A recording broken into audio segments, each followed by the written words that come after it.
Welcome everybody to show 52. Woo! So excited. I'm your host, Rachel Silvestrini. Welcome back. This is my show, Movies, Music, and Mayhem. This week we have I'm speaking like I'm multiple personalities. I kind of am. It's fine. My guest this week is the most amazing. She's super sassy. Everybody loves her. She's fantastic. She is the one and only Miss Stacy Howard. I love that you were on your phone. I'm like, is this a bit? Because we can keep this going. This will be really funny.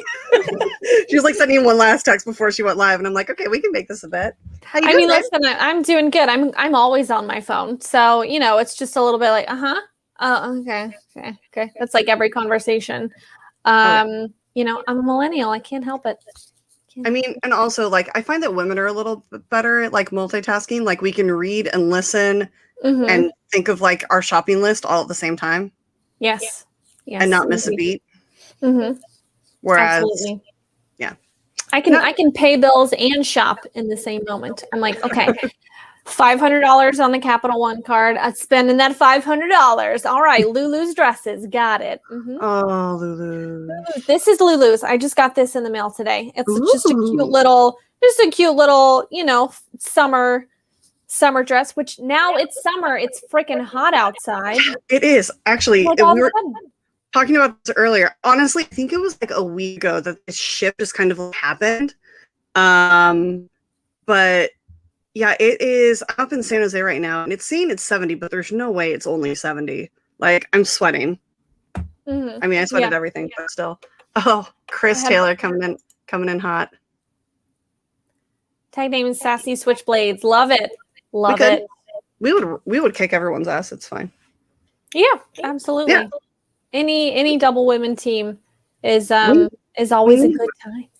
We need one. We are, as far as I know, without one this season. I think so. So far, that should change. Change. Well, I mean, so far we're not even 2.5 months into the season, and they're starting. Like, today was the start of the teams tournament, and there's only 8 teams, so it's 1 team per faction. But then there's going to be another one. I think it's like 16 teams. Mm-hmm. So like, we have the potential to see some all-female teams, which I really hope that they do, because we need one after the Shire Wolves. They left a massive hole in the fandom, and I think somebody needs to fill it. Mm-hmm. Which sounds fill my hole. Fill my hole. Yep, fill the hole, guys. Just fill it. Don't care who. Just I miss you. So how have things been? How is the this whole shenanigan, ridiculous 15 months inside been to you? It's been okay. Thankfully, we've been, safe. Just personally in my own little household. I have had some friends and family that caught the virus. Couple of, extended family, parents of extended family. Unfortunately, we lost to COVID. So that was, our hearts are with them. And, we've just been just trying to stay busy, stay safe, stay sane, which is hard. A lot of puzzles in the beginning. I ended up switching jobs in the middle of the pandemic. Yeah. So that's been interesting and really good. The job's going really well. But it's more working from home than previously, because previously I was still going into the office. It was just the type of work that it was. You have to physically be there. And so while it was really difficult and there are a lot of protocols, at least I was like seeing people every day, and so then kind of the second half of the pandemic, I'm like, oh, okay, we're like bored in the house. We're doing like mid-afternoon showers to pass the time. Got it. A lot of walks, a lot of dumb little walks around my dumb little neighborhood that I've seen way too much. Is beautiful. It's great, but it's the same walk on the same street, and it just gets a little bit old. Yes, I could go a different route, but why would I do that? No.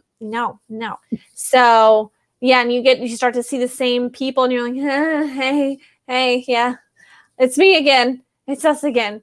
Everybody is doing like the same little, routine, but it's, starting to open back up a little bit. So that's good. And we're kind of exploring a little bit, some outdoor things, a little bit. I get my second vax dose next week, and then a couple weeks, and then like, apparently okay to start seeing people again, still with safety protocols in place, but better, okay to like do things. So, which is good. Can't wait to go to like concerts again, movies again, indoor restaurants. I love like a low lighting restaurant. I want like one candle and like you can't read the menu. I love that. I love a dark booth. I love a dark, seedy booth somewhere. And like then you can't see how dirty the glasses are because they don't wash them. They literally like dip it in water and then like take it back out again. We all know about restaurants. We've worked in restaurants. Come on. There's no scrubbing. Yeah, no scrubbing. So excited for normalcy, excited to see people in person and just like hug friends will be nice. Yeah. Because something that I think that not a lot of people are talking about is I'm really excited to meet a stranger. Yeah. Like, remember going to bars or like a friend's party or something and meeting somebody completely brand new, like you don't follow each other on social media. You may have heard their name dropped amongst friends or like just a complete stranger at a bar. You just like have a 5-second chat with while waiting for your drink. I miss that. I'm excited for the awkward conversations that will entail because like when you go to a movie theater and I remember movie theaters and, you get your popcorn and your ticket and all that. And the person's like, enjoy the movie. And you're like, you too. That's going to be like every conversation. Like I've forgotten how to have small talk and conversations, so like, what do I talk about with a stranger? Do I ask them their favorite color? Like what's the first question? I've forgotten. I really have forgotten how to just be like, hey, do you like turtles? What? I don't know what to like say. I don't know what to say is what I'm trying to say. And you're awkward too. So that's just me. There is no judgment here. Are you kidding? I aim to make things awkward to the point where somebody either cries or runs away. And if they do both, I win. So like this whole like coming out of the pandemic thing, I'm really excited about because I feel like it's just going to be a lot of conversations like you had the first day of kindergarten. Yeah. Like you're not. Do you like glue? Yeah. Do you like glue? Is your name Kevin? Glitter. My name is Bill. It's not Kevin. Your name's not Kevin? Okay. Where's Kevin? Like dinosaurs. Do you like dinosaurs? I have a blue cup. Rex. It's going to be great. I'm so excited. Yeah. Now, it's going to be good times. Have you developed any new habits or new skills during this time off? New skills. Online shopping, definitely a new skill. We've talked about, lots of dresses, lots of like 50 and under is a good, number where you're like, okay, I can get one. I'm not like going crazy here. So, and everything is, pretty much under 50 on Lulu's, like, especially if it's like a mini dress. So I'm sure this is fascinating conversation for the male listeners, but Lulu's has some great deals on midi dresses. That's where it falls in the middle of your calf. That's what a midi is. Or A-line, which is like this, or pencil, which is where it's like tight to your legs. So those are all the styles that you guys need to know desperately. So yeah, online shopping a lot, puzzles a lot, walks a lot. I should have like pushed myself to exercise more, like to like get toned. I want to like get strong. I feel like I got weak little noodle arms over the pandemic because like the most movement I've done is like reaching for the next bottle of wine. Yeah. Reaching for, to hydrate a little. Grapes are hydration. So yeah, should have been a little more active, I think. But I think I'm going to try and go on a hike Saturday. So we're going to try. It's exciting. I miss hikes. We've got some great trails up here because I moved about 6 months ago back up north to my mom's to like help her fix up the house and hang out. And she'd been alone the entire pandemic. So I was like, we need to have some us time. Like, let's just hang out and, be family again. Right on, absolutely. And so like it's starting to heat up here. I think it reached like 85 today. And there's some great trails that I'm really looking forward to going to. And I'm like trying to call around to friends and be like, hey, whose dog can I steal for this hike? You can come and if you want to drive back down to LA, you can steal my dog. She loves to run up trails, does not like to walk down them. So you have to carry her. And she's a pit bull. She's like she's so she's sweet. waiting. She's very, very sweet. Her name is Baby, and she's 13, and she's amazing.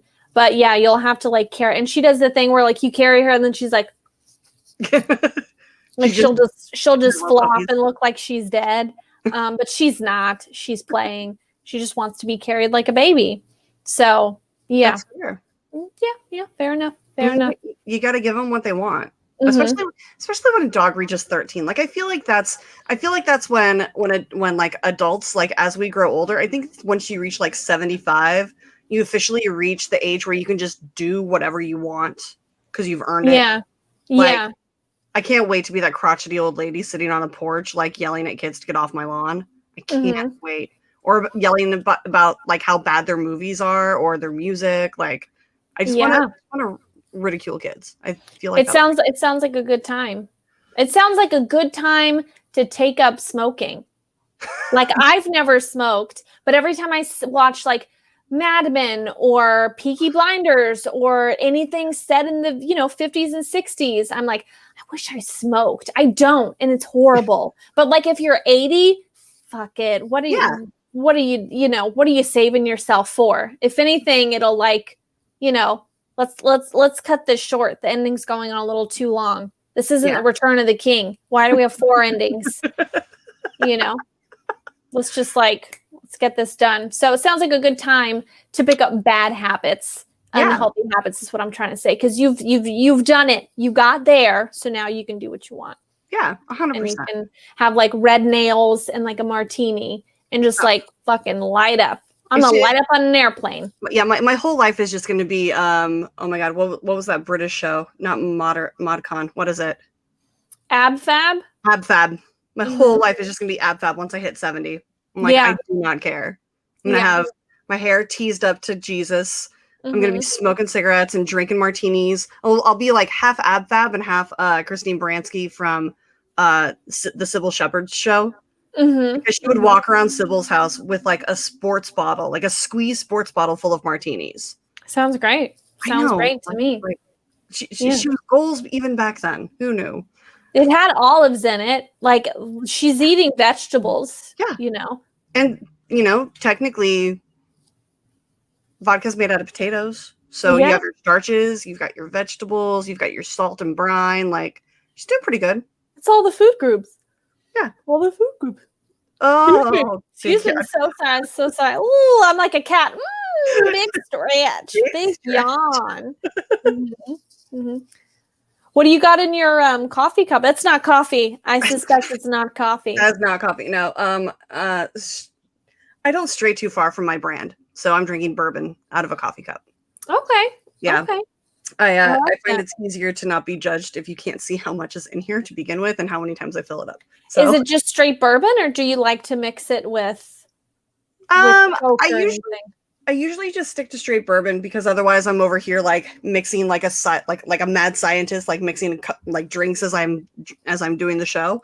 But no, a little sip here and there. Okay. Keeps it nice. Okay. Yeah. I forgot to get a drink before this. And I was, working until like right before. And then I was like, oh, I should have gotten I don't really have liquor in the house or like alcohol. I know it sounds weird, but I should have gotten just a bottle of wine at the corner store, but I didn't do it. And I was like, I got to get on the show. We will always delay for booze. It's fine. Oh, I should have asked you. I mean, if you want to put the camera on Baby and run down to the store, I know how close it is. This is true. Oh yeah. It's like a 30-second walk. It's right there. It really is. It is. Yeah. The last time you came to my place, we went to go see a show and I forgot what it was. What did we see? Did we see a show or did we? We saw a show at the Pantages because you had a Oh, friend that was working there and you got us in, and I forgot what the show was. we went to go see. It was the. Oh my god! It wasn't Book of Mormon. No, it was a bio musical of from Miami Sound Machine. Gloria Estefan? Yeah, it was Gloria Estefan's life. Wasn't that it? No. Nope, it wasn't it. We saw like a legitimate Broadway show. Yeah, no, it which I'm sure that, but I like a classic Broadway show. No, I can't remember.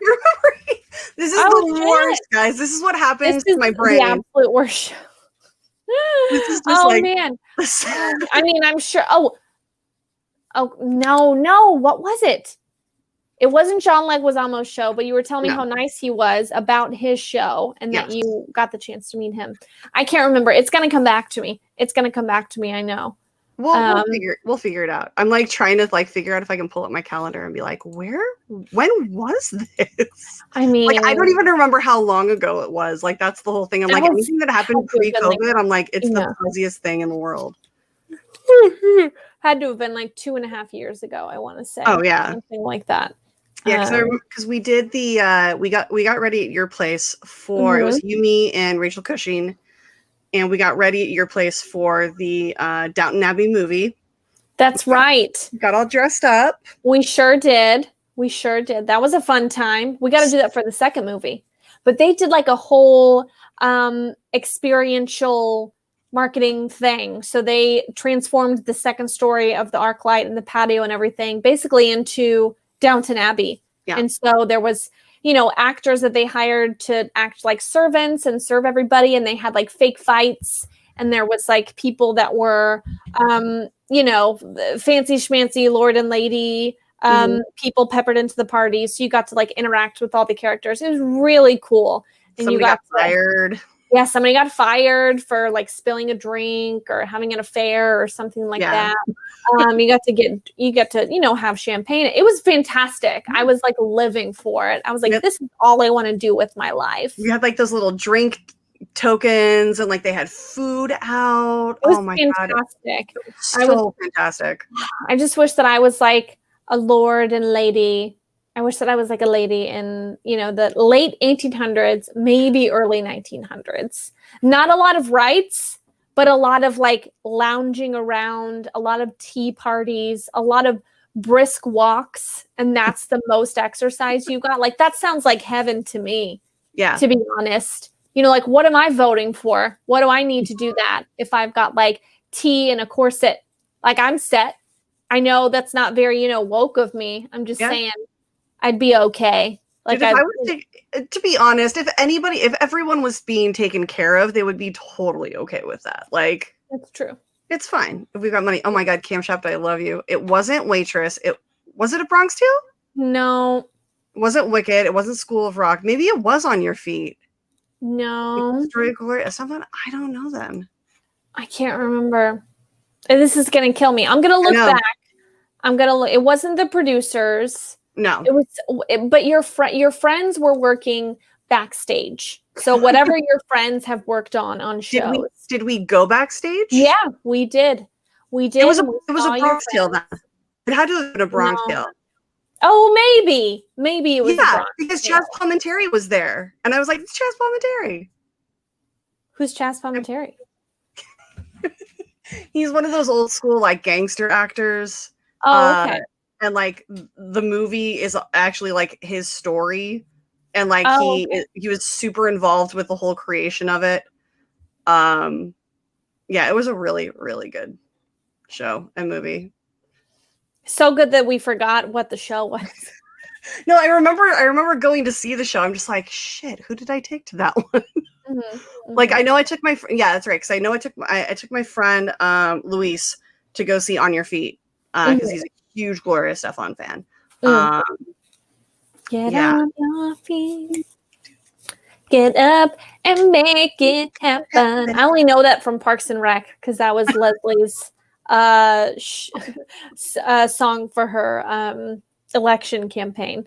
But of course, I know, come on and shake it, but I do that conga. I know Gloria Estefan. Mm-hmm. Yeah, every time I hear Whiplash it, I'm like, can I go back to Miami, please? Like, Yeah. like I'm very I get very thematic with the music that I listen to as I travel. So like whenever I'm in the South, it's like a ton of country. Like if I'm in like if I'm in like New York, New Jersey, I'll listen to a lot of like East Coast punk.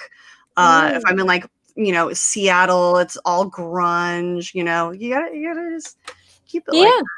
Yeah. I've been listening to the Mortal Kombat theme song from the movie a lot. So mine's mainly but based on like movies and TV. If I am watching something and I hear a song, I'll add it to my songs playlist. Actually, hold on. Do you want to hear some of my newly added songs? Yes, please. To my Apple Music? Okay.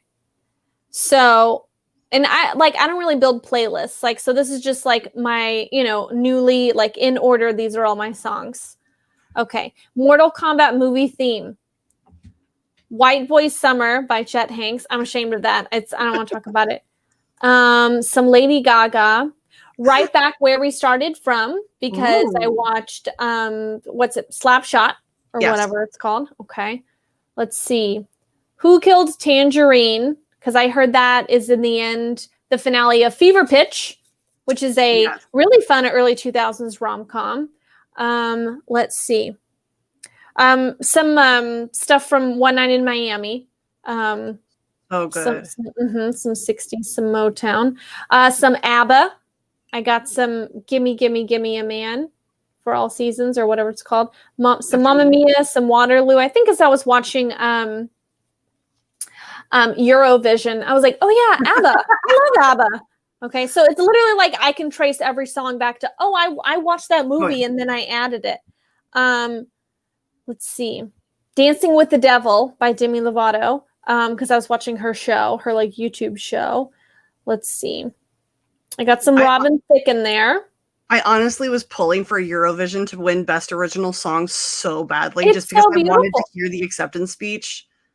I just wanted it so badly. I know. It wouldn't have been the night for it if it had been like a normal Oscars night, and they would have like, had some kind of, or maybe like Will Ferrell accepted on their behalf and, did like a funny thing. I think that'd be great. Mm-hmm. I've also got, I watched the Bee Gees documentary and downloaded a bunch of Bee Gees song, which I was like, oh yeah, I know the Bee Gees, Saturday Night Fever and all that. I was like, oh shit, I know like 30 of their songs. Like they went decades and like all different kinds of things. They were not just disco. And I didn't realize that until I heard all the songs and I was like, oh my God, that's a Bee Gees song? I just didn't know. I'm really not big into music. I know it sounds terrible, but I just like listen to whatever's popular. And then if I see a movie or a TV show and I like it, I'm like, I'll download that song. So I have lots of like random things. That's in there. Mm-hmm. Yeah, I had that same reaction. I went and I had a friend of mine who was working on the lighting crew for the Born to Run tour with Beyonce and Jay-Z. Mm-hmm. And so I got to take my niece to go see the concert, and we got we were standing. We didn't get seats because we were guests, and we got the best seats though because we were standing at the front of the lighting and sound booth at the very front of the stage. Mm-hmm. And like I remember Jay-Z coming on and being like, oh my God, I forgot this was his song. I forgot like every song that he kept playing. I was like, what? I didn't realize I was such a big Jay-Z fan. And then like I was dancing. My niece was like, can you stop? And I'm like, no, dude, this is my teenage years here. Like, oh my God. Mm-hmm. Yeah, it was so much fun. So what was your first concert? My first concert would have been with my mom because I'm from the South. Garth Brooks. That was my first concert.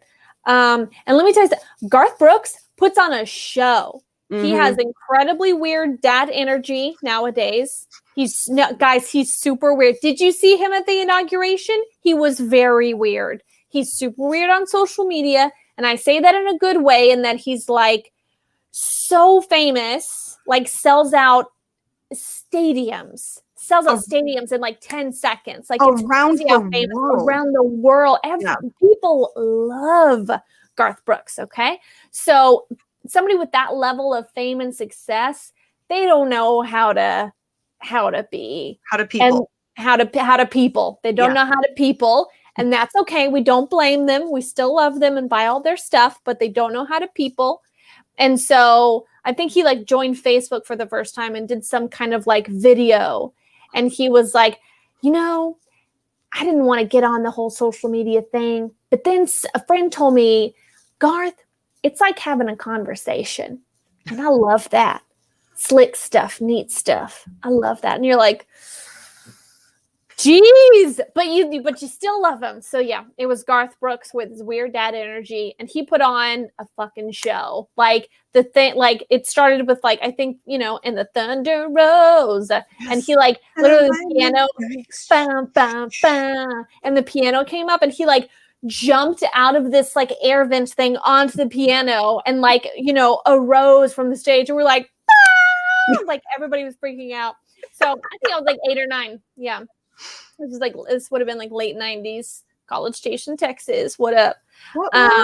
Yep. So Garth Brooks was my first concert. And of course I've been to, some here in LA. I've been to the Hollywood Bowl a bunch of times. But I don't go to a ton of concerts. And I wish I went to more. And I do have some friends that are musicians. So maybe like a bar performance every now and then, but not really big into the music scene like that. I wish I went to more. Maybe that's a goal post-COVID, is more music. It's a good goal. Do you remember the first concert that you like actively bought tickets to like on your own, that you were like, this is a choice of mine, I want to go see the show? No, not really. Like I said, really wasn't into a lot of music or like big fans of anything. I guess it would have been maybe like something out here in LA where I was like, oh yeah, I want to go see, the Pentatonics at, Hollywood Bowl, something like that. So I wish I had a cool answer, where I was like, yeah, I stayed up all night to get Bruce Springsteen tickets, which my boyfriend loves Bruce Springsteen, and has met him several times and has a lot of like sweaty, excited, like handshaking photos with Bruce Springsteen. Yeah, it's a bit of a thing. So yeah, but I've never really been like that with music. I will say if I ever got the chance to see like, oh man, I would love to see Lady Gaga in concert. That would be incredible. Yeah. Lady Gaga puts on a show. So yeah, that would be pretty great. Yeah, I would recommend if you ever get the chance, go see Justin Timberlake in concert. Literally the best concert I've ever been to. Like just really? The theatrics. Yeah, it's just the theatrics of it.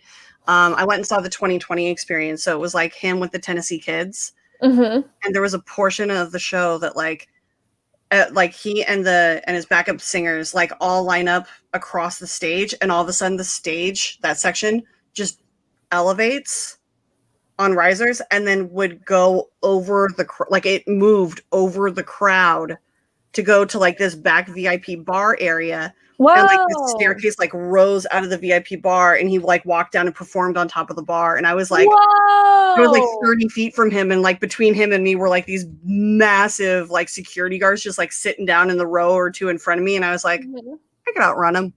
I could beat him. I could take him. That one looks like he's he's big, but he ain't fast. Yeah. Yeah. Sounds like a good time. Wow. That's pretty incredible. It was fantastic. And he sang everything. Like he covered Elvis and Michael Jackson, and then like he did all of his hits. It was amazing. That's cool. I love to see Britney Spears too. Like back in the day when she had her Vegas residency would be pretty incredible. You know who oh my God. You know who I would love is like Celine Dion. I know that sounds cheesy, but like every show was sold out in Vegas. Yeah. Like it was like a huge hit. And she has, guys, it's all coming back to me now. Like she is so much bigger than Titanic. I mean, she's so inspiring when she sings, and she's a nutbag. Like she is so kooky, and I love all of her like weird. Have you ever like watched interviews with her, like her interact with things? She is just bananas, and I'm here for that energy. I'm here for like the Frances McDormand, Helena Bonham Carter, like kooky aunt energy. That's what I want when I get older. I think is just like I'm gonna wear a white pantsuit to get groceries. Like I just want to do whatever, and like have a cane, but I don't have a limp or anything. Like I just have it just as like a fashion accessory, you know. I like that. Well, we do have some stream loves that came in from Jake Yacovetta. Hi, baby. Stacy has got it going on. Yeah. And then Currency, love you, babe, sent in Brendan Fraser in The Mummy. That's it. That's the message. Also, Stacy, as Snake Plissken, Jack Burton are GOAT moments in the Schmodown. Absolutely. And I'm sorry, do you mean this Brendan Fraser in The Mummy? I am so jealous. I saw your photo of when you got that, and I was like, oh. Yeah. I mean, it was pretty exciting. Like, it was like my boyfriend loves, thrifting and like, going to he goes to Goodwill like every other day. And it's like, oh, I found this thing. He loves like old things and, fixing up things and all that. And he found that for me. And I was like, you love me. You know me really, really well. It was an exciting time. And I've started to collect the Mummy t-shirts. I've got 2 so far. I've got the Mummy 1999's The Mummy is Perfect t-shirt, and it's them together. And then I've got The Mummy More Like the Daddy t-shirt with Brendan Fraser's face. So I need that one. Yeah. Because we do have a shared love of Brendan Fraser. Like, regardless of movie, regardless of time or age, it's just a deep, abiding love.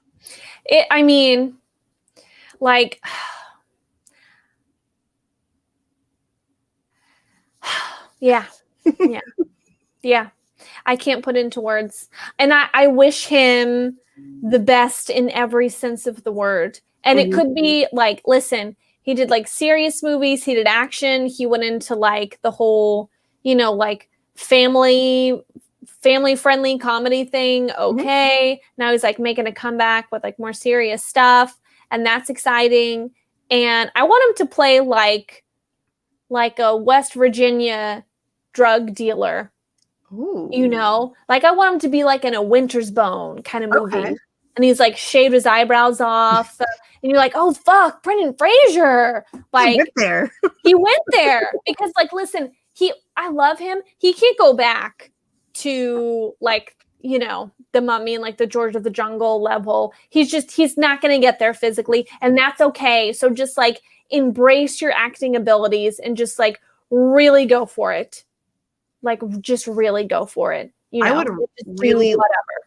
Now, of all of Brendan Fraser's movies that have come out, the ones that haven't had a sequel, which one would you like to have a sequel the most? Oh, I want to see like Airheads 20 years later. And they have to break into the radio station again, but this time they're trying to they're trying to save the radio station because kids don't listen to the radio anymore. It's just all streaming. So they're trying to save like their old school, radio heads out there. So KPBX, where the music never stops. yeah. It's stopping though. Sorry, it's stopping. It is, and I would love for that to happen. I literally was like, please say Airheads. I wouldn't mind a modern day take. I would love to see what they could do with the sequel to Blast from the Past. That'd be cool. And just to see like how he has adapted. Also, they would give us him and Alicia Silverstone and Dave Foley like all together, and my heart would be incredibly happy. Also, who plays Sissy Spacek plays mom, and Christopher Walken's dad. Yeah, just it's such a perfect cast. Just bring them all back so we can just hang out now. It's such a cool time. And you know what? Bedazzled is like comedic gold. Okay? When he's singing to the dolphins, when he's like the tall basketball player, and he's like, you just go out there and give 110%. And he's like, just like sweat pouring. That I've like never laughed harder in my life. I think it's fantastic. I would like to see Bedazzled also. That would be a good sequel. I don't know what it would be about. Like they said what they needed to say, but I just liked him and all of his characters. And Elizabeth Hurley just looking smoking and just killing it as like in like a red cat suit on top of a Lamborghini or whatever. Like she's just like, she had a ball making that movie. Like, had a ball. Well, wasn't that after she and Hugh Grant broke up, and it was basically like a fuck, look how hot I am movie for her? Maybe.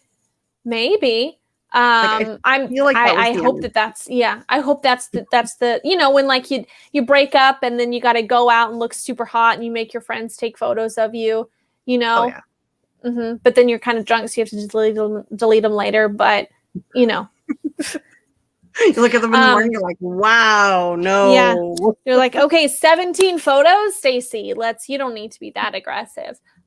Just 2 is fine. But yeah, Bedazzled, always a good time. Damn, Brendan Fraser, he's got some gold in there. I know.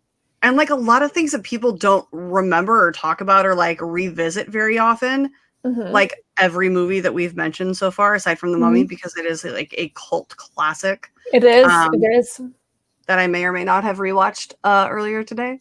Yeah. In anticipation because they're on HBO. So, Oh, like I don't own like 3 copies, please. Yeah. Well, they were only like the first 2 movies and then The Scorpion King. Those are on HBO. Yeah. So 3 of the best ones is what we're saying. Mm-hmm. Yeah. I did rewatch The Scorpion King the other day. Everything else can just be kind of forgotten about. Yeah, it makes me sad to watch Scorpion King just for the CGI. Well, no. Okay, so in the end of The Mummy, in The Mummy Returns, they have the really bad CGI, but they don't have the bad CGI in Scorpion King. They don't really. He just is like, also he's like a good guy in The Scorpion King. That's like the story of how he becomes a Scorpion King. I just tend to binge them like one right after the other, and it's just like one story in my brain. Mm-hmm. And I'm like, oh wait, which one did that happen in again? Yeah. They just like but they like totally changed his arc in the first one. They're like, let's do it a spin-off, but he's the good guy now, and we're not going to show. They don't even like really hint at it. I think it's like some throwaway line at the end. Like, what are you going to do now? And he's like, what could go wrong or something like that. Like, I need to rewatch Scorpion King again. But no, it's a good time. I do like The Scorpion King. And there was like a million spinoffs from that movie too. Like The Scorpion King Rebirthed or something. Memnon's Birth. I don't whatever. But there was a bunch of those like straight to DVD kind of things. Thank God we don't have to rewatch those for Schmodown Study or even just address them or remember them. Well, if we do have the Mummy exhibition match, we may have to. Oh. So if that's the case, I will gladly revisit them, but just for that match, and then they will be forgotten about from my brain again. Mm-hmm. Yes, indeed. Now, speaking of matches, you had a really pretty high-profile one recently with the man who I probably value most in this world. How was playing against Mr. Kevin Smith? It was great. It was awesome. Any high-profile match like that, you just try and go into it with like let's just have a good time, So I'm always like, just have a good time, just be entertaining. He was super, super sweet.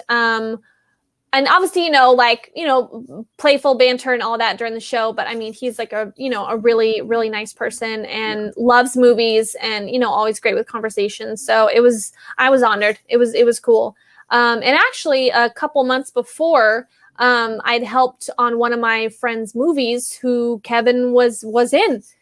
He's my friend Josh, does the sound, for Kevin Smith's podcast. And so when my friend made a movie, Kevin, was in it and I think helped, maybe helped have it made or something like that. So he was just like played a camera guy on set that day. He was Kenny the camera guy? Yeah, he was Kenny the camera guy. And I was like a reporter, like a reporter extra and helped my friend just, as an extra and then just like helped him around set that day. So I was like, Kevin, we have some friends in common. So it was cool. Yeah, it was really, really, really cool. Nice. And I hope to do more matches like that are high profile and fun and just like a good time to entertain everybody. So, well, I will say the match that you had last season against Gray Drake, it took me like 3 or 4 times to watch it to get through it because I was crying, laughing so hard at the two of you, just like back and forth. I just wanted to text like Christian and Mark and be like, no, guys, just shut up. Just let him go. Like, You guys aren't the You know what, though? She Let 'em wore go. a red wig to, do an impression of me. I don't have red hair anymore. So she got it wrong, I just need to say. And is obviously not paying attention to my Instagram stories, or she would know that I changed up my hair color. So thanks a lot, Gray, for paying attention to my life and investing in myself and in my future. And it's fine. I mean, it's fine. But yeah, no, that was a good time too. Yeah, I mean, all of your matches are so entertaining, especially when you just pull the answers out of your butt. Like, It's the best. witnessing that magic in person is something I dearly, dearly miss, because there's literally there are a few things better than sitting in the studio and being like, she doesn't have it. Does she have it? Yeah. I don't. Holy And shit, you can you you can hear like the whispers, and it makes me like, I don't know, maybe that's what like makes me hyped up and like, oh yeah, have some kind of outer body experience where I pull out of nowhere. Is like I feel the energy of everyone. It's like a little tub of snakes. It's like, oh yeah, everyone's like, and I can feel them doubting me, and I'm like, nah, fuck no, I'm gonna get it. So yeah, it's a good time. I miss those in-person matches, and I love when that happens, because that's my thing. I miss like seeing everybody and hanging out at the studio, and like 90% of the time I wasn't even playing, so you just go to like hang out, offer help, and maybe get pulled into a match at some point or something. I don't know. You never know. You never know. I mean, that happened to oh my god, name. The Roberts brothers were visiting, the Cinefanatics were visiting, and they needed, somebody couldn't make the match or something. And so Robert Adams got pulled into the match literally like 10 minutes before it started. Cool. And it's like, yeah, that was wild. Mm-hmm. But gotta love those last minute. Yeah, you've got a nice little path of choices ahead of you for the show. I'm really excited to see where that leads. But we shall see. Yeah. There's so much going on right now at this point. I'm just kind of like, just tell me when I'm on. Like, that's all I need. Just send me an email. It's fine. Mm-hmm. Now, have you discovered any new favorite movies during this pandemic of watching everything in existence? Oh gosh. I mean, I've tried to watch like a lot of feel good movies, just to like for a pick me up every now and then. Do you know what's so sweet? And that is on par with like About Time and Sing Street and all these like great like feel good movies that have heart and soul and emotion and everything. Juliet Naked is so good. It's so good and cute. Yeah, it's fantastic, and it's so funny and heartwarming and quirky, and I just love it. I just love, that like British sense of humor and this like, kind of grizzled American coming in. I just think it's the perfect blend of like, like a Sunday afternoon movie. It was fantastic. It's also, I think, one of my favorite Ethan Hawke movies. Yeah. Like, yeah. I honestly think it's my favorite. Mm-hmm. Just because it is so sweet. Chris O'Dowd is in that, right? He is. Yeah, he is. Love me some Chris O'Dowd. He is so funny. He's so funny in everything. And I think the first time I saw him like in a big role was Bridesmaids. Mm-hmm. Because he plays the cop that's after that. Yeah, that's what a lot of Americans have discovered him in. If you haven't seen, over here it's called Pirate Radio, but over in the UK it's called The Boat That Rocked. Is another fantastic, feel-good, hysterical, heartwarming. Every great British actor, every perfect song from the 60s and that era, based on a true story. Philip Seymour Hoffman. I mean, come on, guys. Emma Thompson. Yeah, just like all the greats and all the music that you love is in it. It is so, so, so good and so funny. And sweet. So yeah, I've been watching a lot of those kinds of films. I also love the fact that it really is based on a true story. Like they used to, the Brits. So for anybody who hasn't seen it, the Brits weren't able to listen to rock and roll back in the day. And so in order for radios to, they were literally called a pirate radio because they had to be pirated in to on a stream. And they were literally broadcasting from a boat out in international waters, so that they couldn't get arrested by the British Parliament and be held for like what is it adding to creating miscreant youths or something like that. Breaking morality laws or something like that. So you couldn't, it was illegal in Great Britain, but if you went like 10 miles offshore, you were in international water, so you were technically okay, and the sound waves could still reach the shore. So that's how they were able to play rock music. Isn't that wild? Amazing. That's wild. Like, it makes me sad. Existed. It makes me sad that I missed that part of like history. I would have been one of those girls that are hopping on those boats to bang those guys and DJs. I would, in a heartbeat, honey. In a heartbeat. I would have been one of those girls and then like stayed. Yeah. I'd be like, you're not getting me off this boat. Try. You're not going to. Like, I will take over any radio show. I do not care. Like, they need a female DJ anyway. They do. Because the only girl that they had on the boat was a lesbian, and she was there to clean. Or she was there to cook, I think, but probably clean too. Cook and clean. Yep. Cook and clean. The little ladies stay in the kitchen. Yeah, absolutely. But I just love the vibes of that film, and it's just so fun and weird. What I also rewatched recently is Down with Love with Renee Zellweger, Ewan McGregor. That one's a really good one too. I forgot. I remember seeing that when it first came out and just being like, oh, okay. And then I rewatched it like recently, and I was like, this is so much better than I remember it being.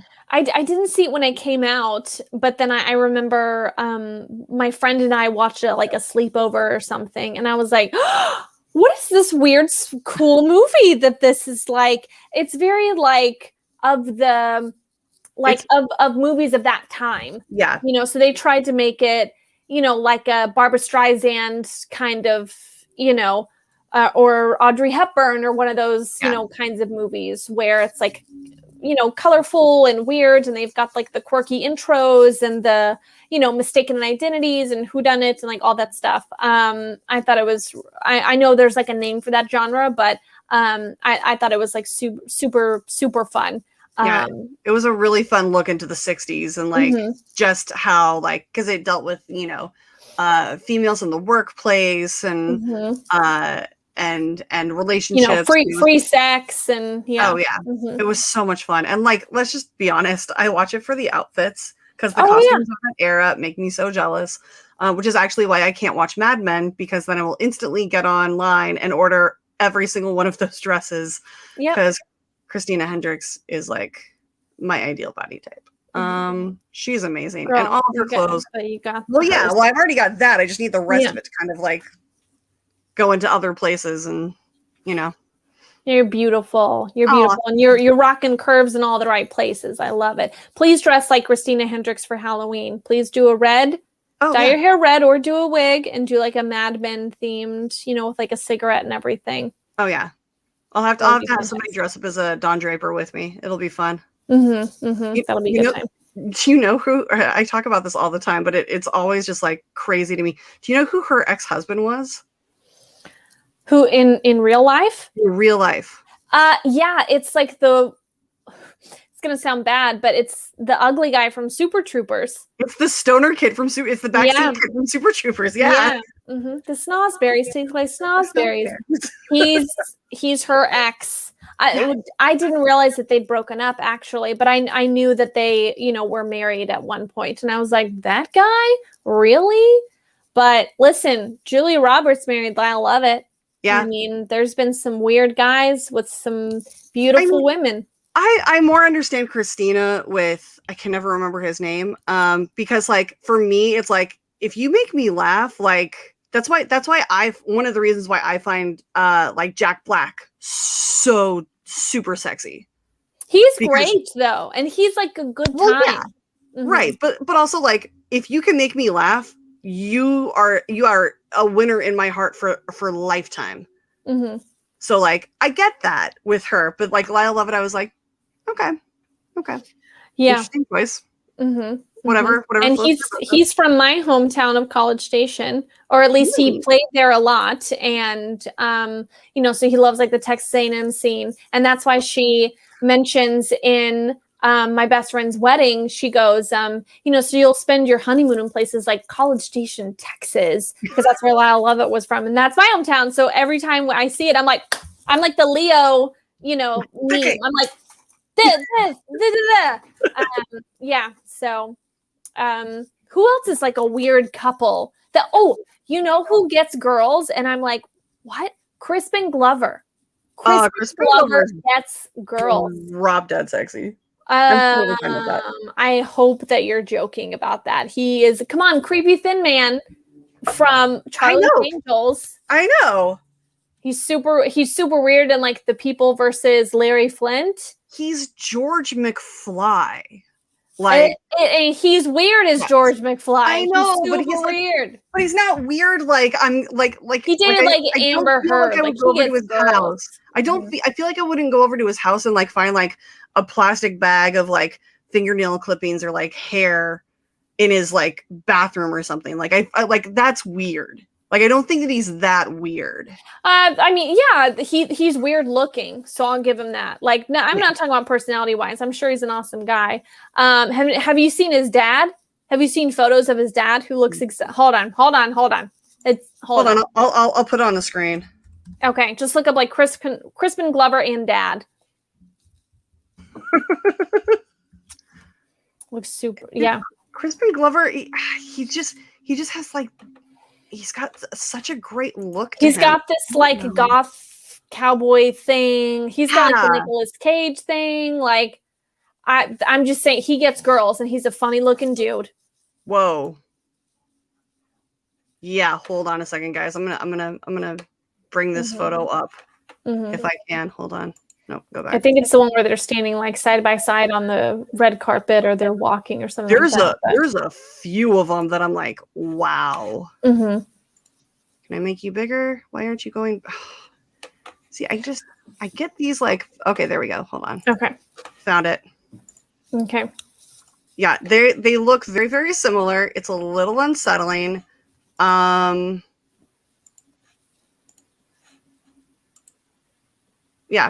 Yeah. There's another one. So yeah, they just look like the exact same face. And so now we know what Crispin Glover is gonna look like in 20 years or 30 years, something like that. His dad looks like somebody like squished Crispin though. Yeah.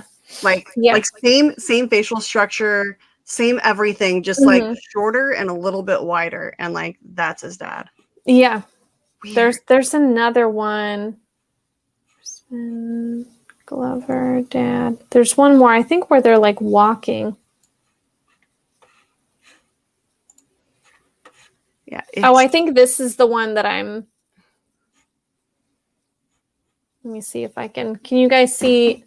This is the one I'm referring to. Yep. I was trying to pull that up and like wasn't letting me link it. Yeah. Yeah, they look identical. Absolutely identical. It's freaky. It's freaky. Yeah. I think it's weird I should stop saying weird. That's a rude word. I think it's interesting when children look exactly like their parents, like a Reese Witherspoon kind of thing. You're like, you look like it's like a little clone. It is her clone. A little clone of her. God, it's like wild. It's like her clone with like if you're a big fan of Ryan Phillippe, you can see like the dash of Ryan in her. There's like a little bit of Ryan in her. It's like right around the eyes, but like that is Reese Witherspoon's clone. Like the chin and the son too. The son looks just like her too. Oh yeah. But just like with like a short brown haircut, like she just got the chin. Like they're very strong genes for that chin. Yeah. Oh my God, that's right. Crispin Glover does have an Airbnb that Video Drew stayed at. I forgot about that. Oh. Yeah, one of the times that Drew came out, she was staying at this Airbnb and she was like, I'm at Crispin Glover's place. And we're like, come again? So wait, he Airbnbs his own house, or this is like just a property that he owns that he Airbnbs it? Honestly, I don't know. She was like showing us videos of the place and I was like, that could very well be his own like house.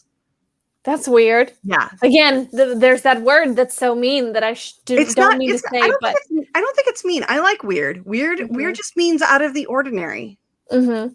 And I like that. That's interesting. That's very interesting. Yeah. See, I find interesting a little more hateful than weird because it's like you're trying. Still more passive aggressive.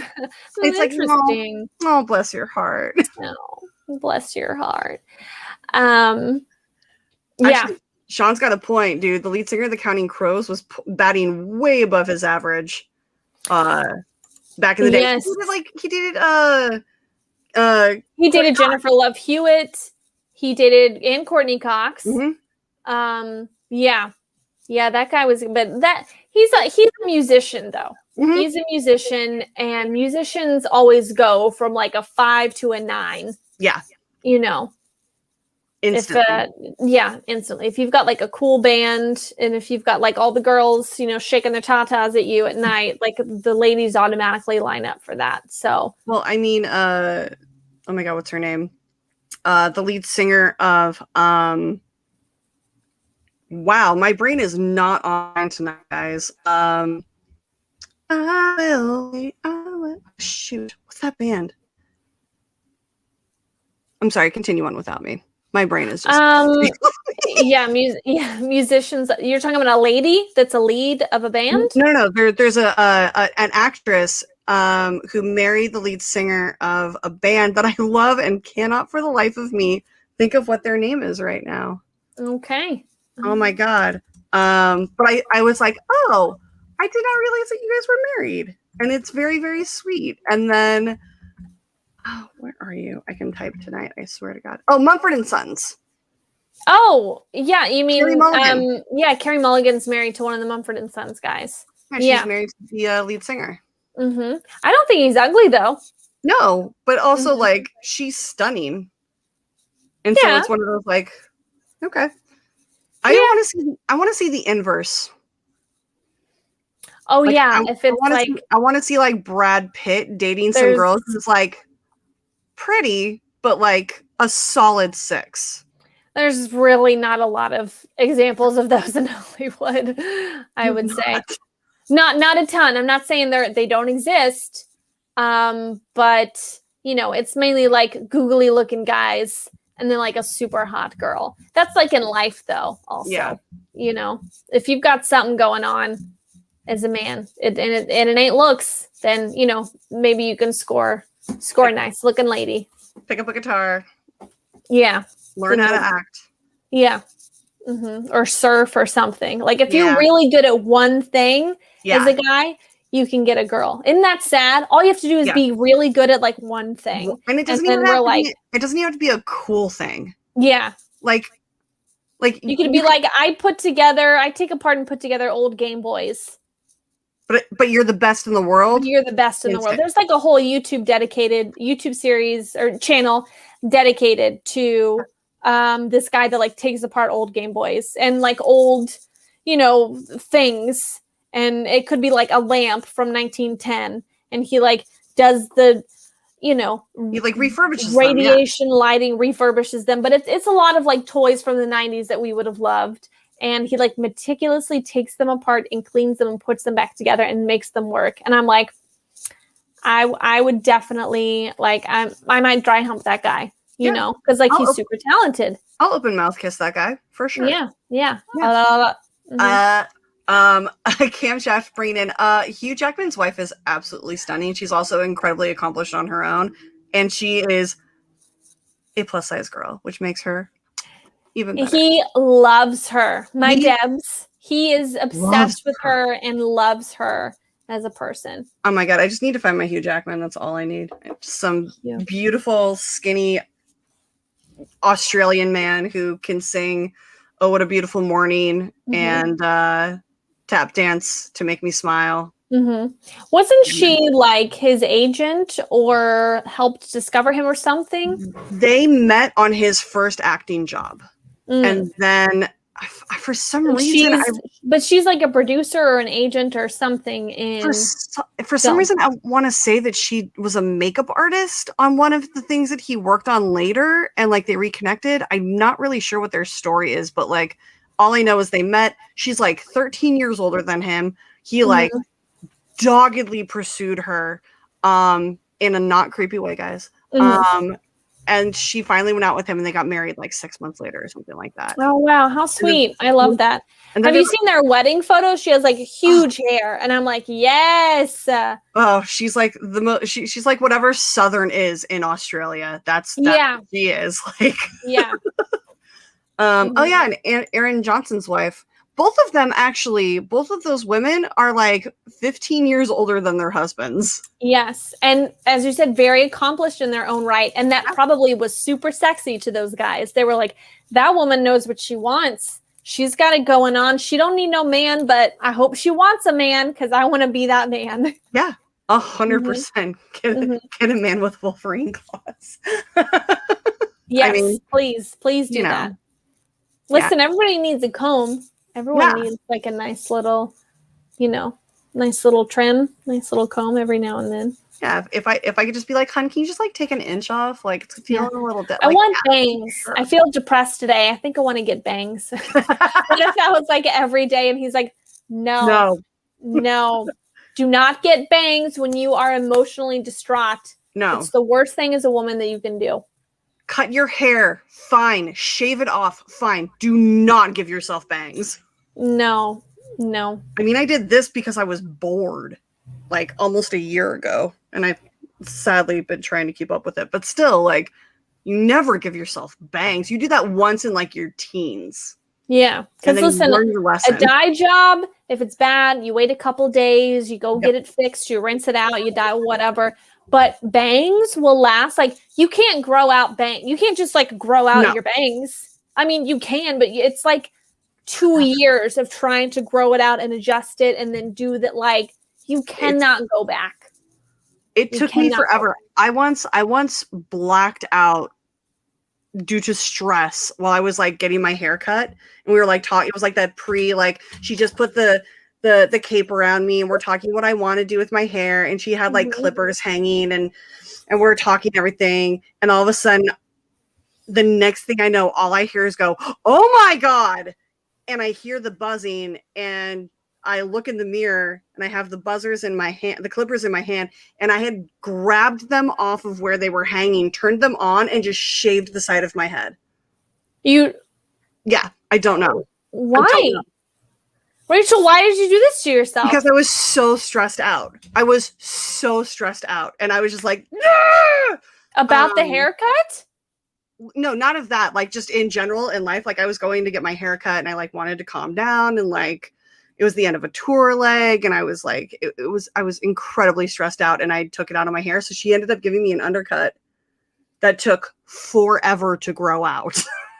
I bet. So did it look cool though? Like, did she try and make it look cool? Yeah, she fixed it. She made it look great, but like it was like that scene in How I Met Your Mother where it's like on the day of the wedding where Marshall just like grabs clippers and like shaves like straight down his head.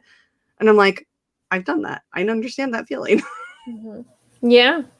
Sometimes like a reflex. Yeah. It's just like, just get rid of it. Although I always wonder, like, because I'm sure you've seen those videos of like people like shaving their head during quarantine and just like wanting to get rid of it all. Oh, my boyfriend did it. I came first day, like we weren't even into quarantine for maybe 2 hours. Like the announcement came 2 hours later. The office had been closed for the day while they figure out what to do. I come home from work and he's like, what? Like it had not even been a day.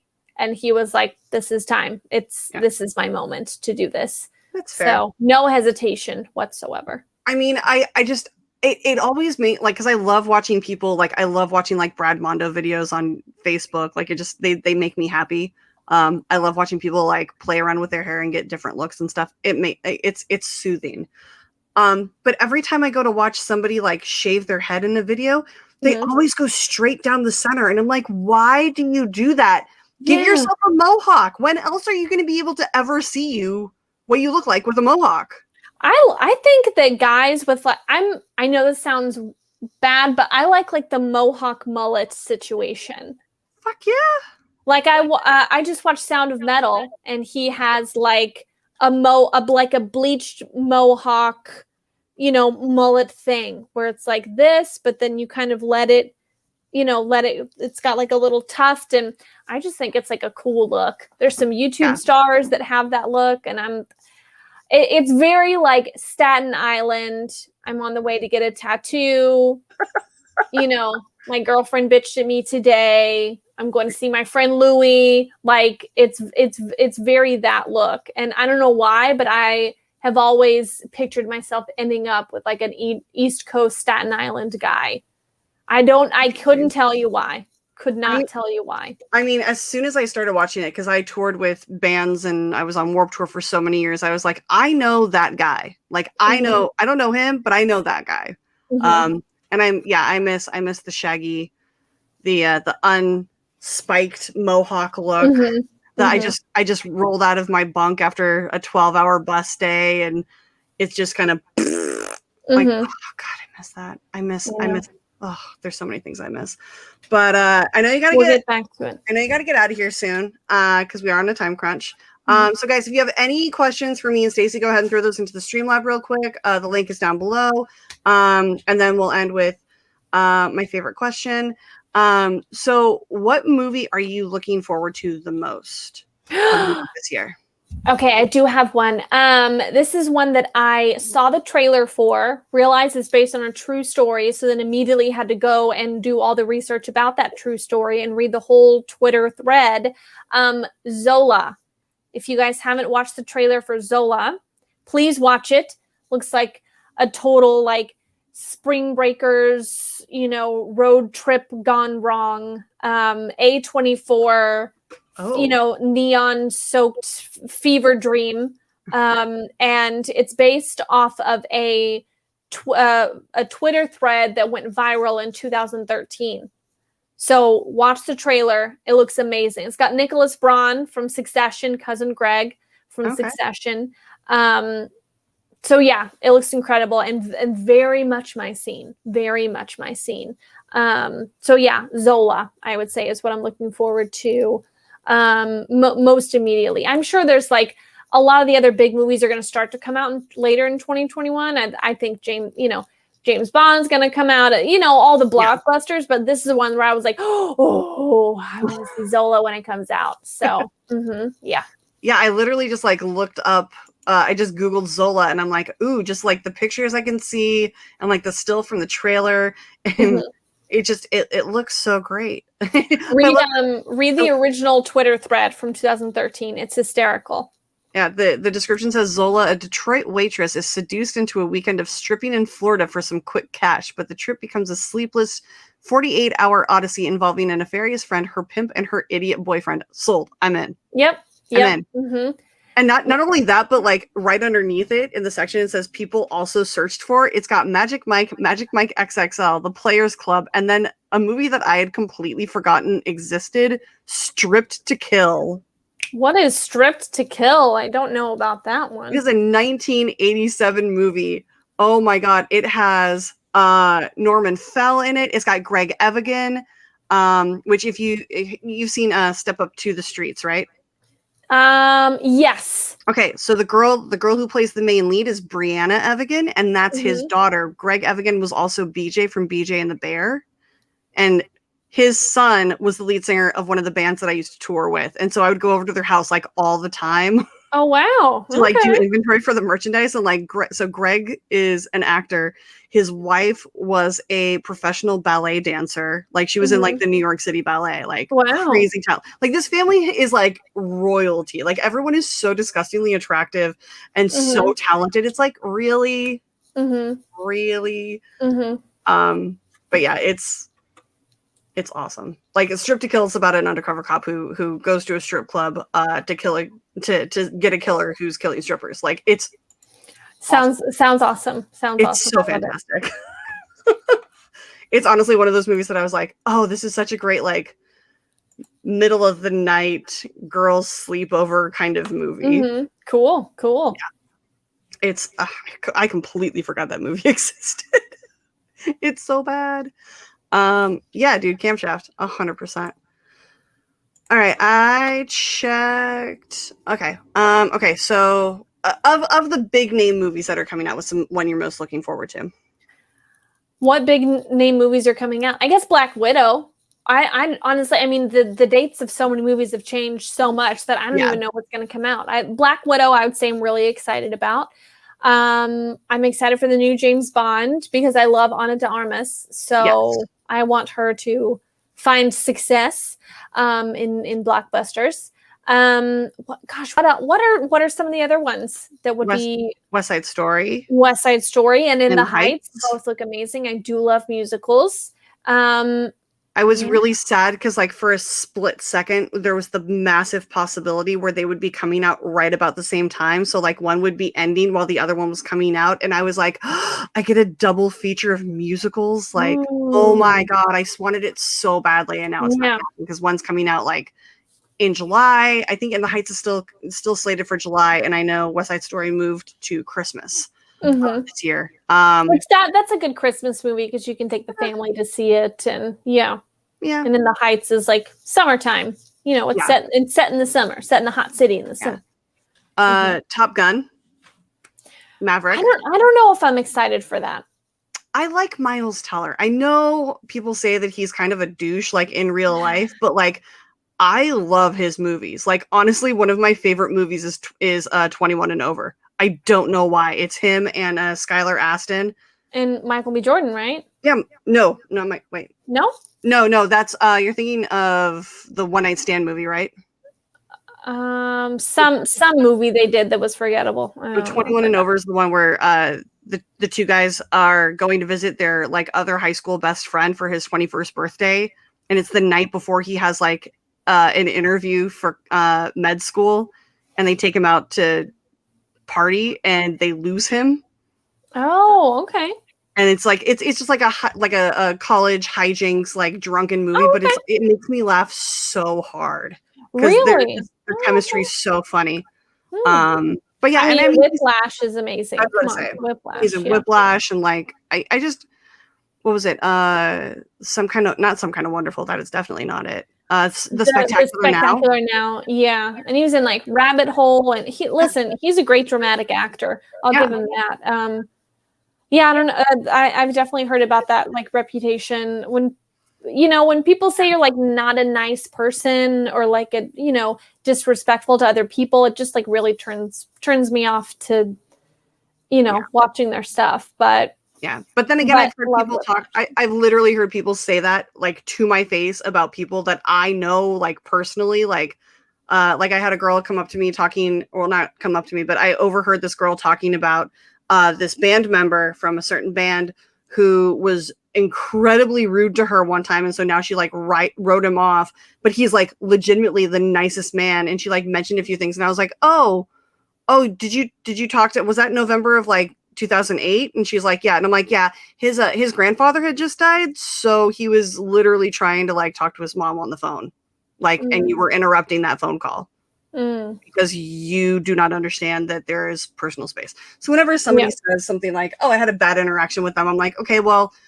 there is two sides to this story, and a lot of people who go up to like actors or musicians or whatever, like they don't really understand that there's like a personal life on the other side of that conversation. So I've heard it enough though that I'm like, I hope it's not true, but I can see it happening. All right, I am checking Streamlabs one more time, and then I'll ask the famous last question so you can get out of here because I know you got amazing things to do. So there's nothing left. So one of my favorite movies of all time is Almost Famous.